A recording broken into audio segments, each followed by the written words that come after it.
guys, jumpa lagi dengan aku Rana. Di video kali ini majikan ada mengeluh ya, karena dia itu mempunyai pekerja asing yang sering keluar tanpa meminta izin kan. Si majikan ini takut kalau pasien yang ia tinggalkan itu jatuh atau terpleset ya saat kalian itu tidak meminta izin saat keluar kayak gitu kan. Nah, di sini si majikan ngomong, saya itu mempunyai perselisihan perburuan dengan pembantu rumah tangga asing saya. Pembantu rumah tangga asing tersebut melanggar kontrak kerja dan menolak mendengarkan tuntutan majikan lebih dari 3 kali. Dia meninggalkan rumah tanpa izin majikan berkali-kali. Meninggalkan orang lanjut usia sendirian di rumah. Orang yang dirawat terpeleset dan terjatuh. Pembersihan tidak dapat menyebabkan penyakit ginjal. Permintaan saya untuk memulangkan pembantu rumah tangga asing tersebut setelah instansi berkoordinasi dengan Biro Tenaga Kerja. Nah, saya menerima dokumen ini dari Kementerian Tenaga Kerja. Apakah berarti Kementerian Tenaga Kerja memaksa majikan untuk pindah? Ada tidak perlu membaca isi kontrak kerjasama sekali dan hanya peduli dengan hak-hak undang-undang pelayanan ketenaga kerjaan dalam negeri asing. Apa yang harus dilakukan? Memberi kerja jika mereka ingin mengajukan pengaduan lagi. Nah, ini tuh kasusnya sama yang kayak kemarin itu kan, yang TKL yang dia itu diusir atau diinterminate sama pihak pabriknya karena itu dia suka merokok, terus malas bangun pagi. Lepas itu dia itu sering alpa, tapi dia itu tidak pernah membuat keterangan kalau dia itu nggak masuk kayak gitu kan, nggak pernah minta izin seperti yang ada di sini ya. Yang sebelumnya dia itu mau dipulangkan, ternyata dia itu ketemu sama Mbak Cikra dan dicarikan pekerjaan lagi, dia diusir kan ya. Kasusnya sama seperti ini, cuman ini bedanya dia itu TKW ya kan. Dia itu sering keluar tanpa meminta izin dulu kepada majikannya. Mungkin ada ya, bisa ya, dia itu bisa memulangkan TKW ini biar cepat dapat pengganti yang baru seperti itu. Memang sekarang ini lama banget ya kalau menunggu si TKW-nya ini out, lepas itu dia itu mengambil pembantu yang baru, itu memang agak lama. Tapi kalau untuk memulangkan sepertinya, yang penting kalian itu jangan sampai menandatangani kontrak apapun atau menandatangani surat apapun kalau kalian itu kalau mau dipulangkan. Kalau udah menandatangani surat yang tidak kalian bisa baca, ternyata itu nggak bisa dipulihkan, kalian itu tetap harus pulang seperti itu ya kan. Nah, di sini si majikan juga dia bisa membayar kamu, dan si TKW-nya juga ini dibayar untuk menjaga pasien seperti itu. Memang apa sih susahnya gitu loh ngomong kalau kalian itu mau keluar kayak gitu ya kan, mau keluar entah itu mau beli sabun atau yang karena bener-bener terpaksa, kenapa nggak ngomong gitu loh kalau bener-bener si pasien ini bener-bener nggak bisa ditinggalkan seperti itu ya kan. Karena ini kalau sudah pasiennya sudah pikun tiba-tiba dia berjalan, nah itu akibatnya fatal dan itu bisa jatuh.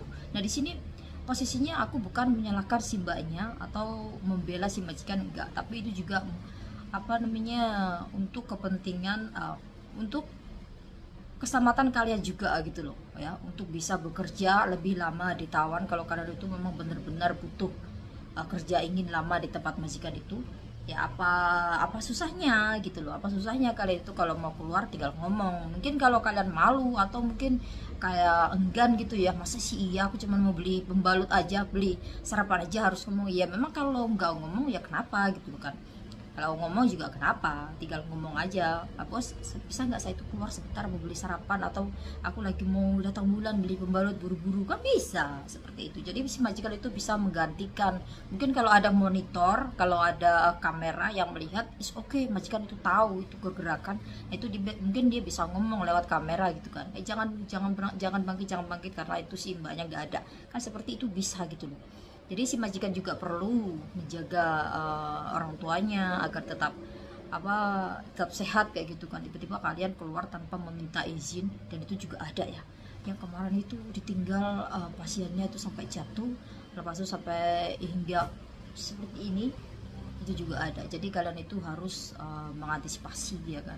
Kalau kalian itu ingin selamat, karena di sini itu ini peraturannya itu sangat ketat guys. Jadi kalau kalian itu kalau udah terkena pasal-pasal seperti ini, kalau pasiennya jatuh kalian pas gak ada, nah itu tanggung jawabnya berat kayak gitu loh, tanggung jawabnya berat gitu.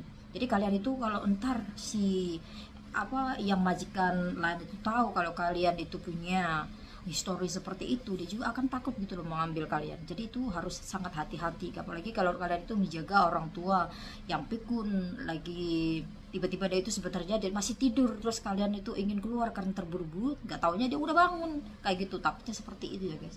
Apa ada baiknya itu kalau kalian itu ngomong sebentar, walaupun sedesak apapun kalian mau beli keperluan kalian itu ngomong gitu loh, demi kebaikan kalian juga ya kan. Ya si majikan juga bingung ya, dia orang harus kerja, harus mikirin orang rumah, sedangkan kalian yang diberi kewajiban untuk menjaga tetapi lalai, tiba-tiba keluar kayak gitu tanpa izin. Dan ini udah 3 kalinya.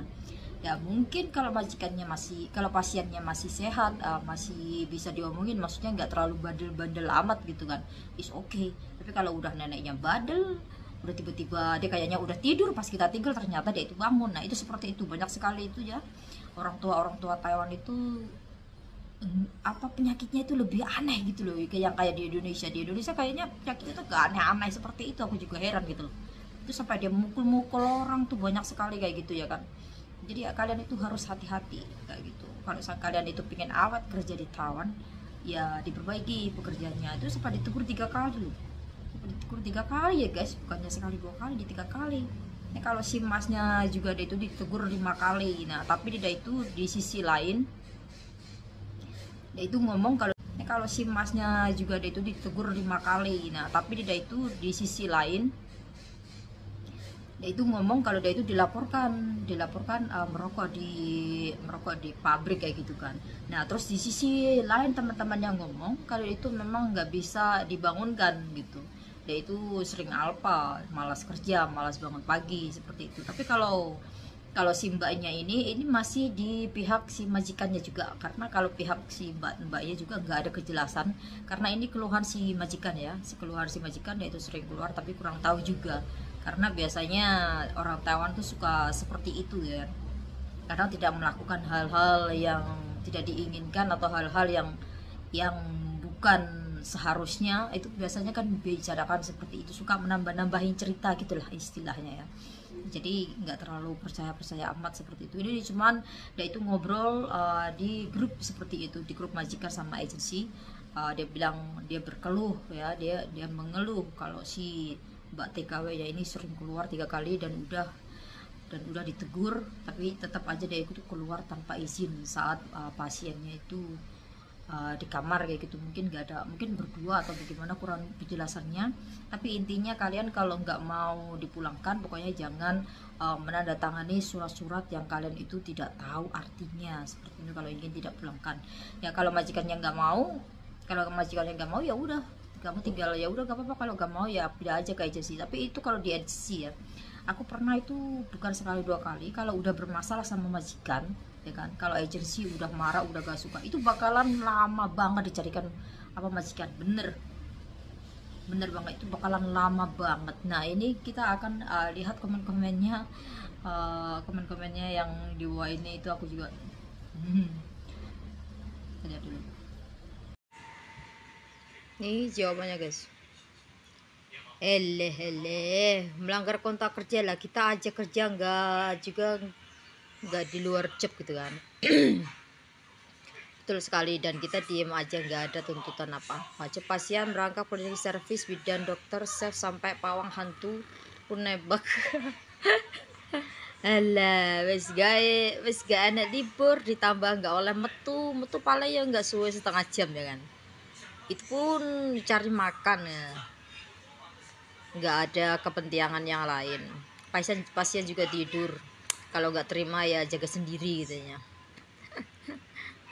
Ini kalau bukan anak-anak Indo dia pasti ya nggak bakalan ya, agak serame ini ya kan. Ingat ya, PMI kita itu di Taiwan bukan pembantu rumah tangga, kita perawat lansia.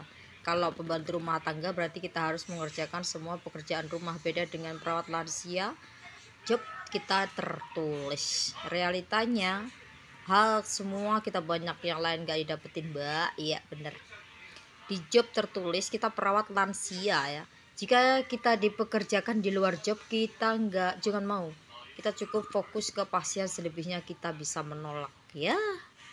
Ya kalau majikan juga ada yang terima gitu ya, ada yang paham tentang kontrak kerja. Kadang-kadang dia itu buta mata, budak telinga, nggak mau tahu ya kan, mentang-mentang dia itu bos gitu, minta seenaknya nyuruh kita kayak gitu kan. Nah ini jawabannya, majikan dan agent nggak punya hak ngulangin. Itu hak punya hak yang penting ya, yang penting si TKW-nya itu enggak menandatangani kertas apapun kayak gitu kan, karena kita nggak bisa baca gitu kan, tiba-tiba disuruh tanda tangan dan itu adalah tanda tangan untuk pemutusan kontrak dan pulang ke Indonesia. Itu bisa juga loh di ini, tapi yang penting kita itu jangan menandatangani kertas apapun tanpa harus dibacakan dulu isi berkasnya kayak gitu ya guys. Majikan maka majikannya harus kasih waktu keluar, misal mau beli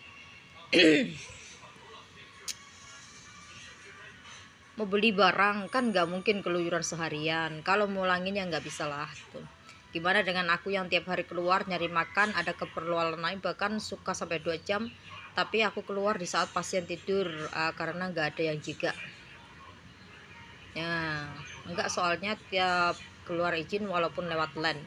Nah ini mungkin yang dijaga mungkin bareng sama majikan gitu kan, bukan yang berdua sama pasien gitu mungkin ya, karena si majikannya tuh tahu kalau pasiennya tuh ada jatuh ya kan, ditulis di situ kan, paling pengen ya kayak Miss Yuni. Ini yang lagi viral, aduh aja balik dek sik nduk, urung sugih kue ya, kata Sandine. Aku metu setengah jam aja majikan ngereok padahal pamit. Asik biar gak usah ribet katanya, biar gak ribet katanya, yang pengen pulang nih, bikin masalah nih. Aku sering keluar 1 jam, kadang lebih, ketemu sipitku seminggu kadang 4 kali, bos gak pernah komplain. Aku tiap hari keliling pasar, pasienku ya tak tinggal di rumah dewean karena gabut ya, jenuh liatin nenek nonton TV dari pagi sampai sore, mending aku keluar keliling pasar. Ini yang enak ya. Kalau neneknya masih waras duduk di sofa sambil lihat TV seharian, oh sih oke gitu loh. Kalau neneknya udah gak waras terus baring, nakal sekut pula, ya suka-suka berdiri kayak gitu. Nah itu yang bahayakan.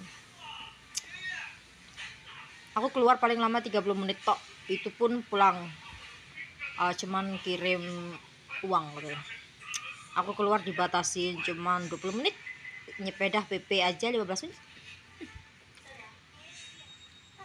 Nah aku tiap hari keluar beli makan kadang sampai 2 jam, tapi majikan ada di rumah tiap hari. Dan nyatanya banyak mbak-mbak PRT yang model begini, banyak. Yuk share. Yo setidaknya jika keluar yang harus izin itu lebih baik ya, dan rentawan. Aku tapi majikan senyum-senyum baik kalau aku keluar.